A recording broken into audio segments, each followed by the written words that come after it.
আমাদের ত্রয়োদশ জাতীয় সংসদ নির্বাচনের পরেই আমরা প্রথম শপথ গ্রহণ অনুষ্ঠানেই আপনারা দেখেছেন আজকের প্রধানমন্ত্রী জনাব তারেক রহমান ইনি মাদকের বেলায় এবং জুয়ার বেলায় জিরো টলারেন্স ঘোষণা করেছে। সেভাবে আমার নির্বাচনী এলাকা কুমিল্লা ৫, বুড়িচং, ব্রাহ্মণপাড়া। আপনি জানেন আমার সীমান্তবর্তী ৩টি ইউনিয়ন, একটি বাক্সিমূল, রাজাপুর, এটি হলো বুড়িচংয়ে, আর শশীদল যেখানে আমার নিজের বাড়ি।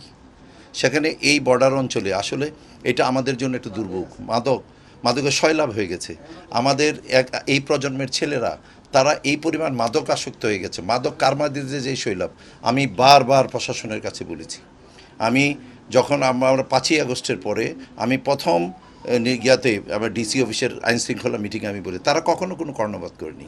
তো সেই জন্য আমার প্রধানমন্ত্রী মাদকের বা জিরো টলারেন্স ঘোষণা করছে। সেই জন্য আমি বুড়িচং, ব্রাহ্মণপাড়া, কুমিল্লা ৫-এ আমি বলেছি, এবং প্রত্যেকটি ইউনিয়ন, আমার ১৭টি ইউনিয়ন, প্রতিটি ইউনিয়নে আমাদের সেখানে মাইকিং হচ্ছে।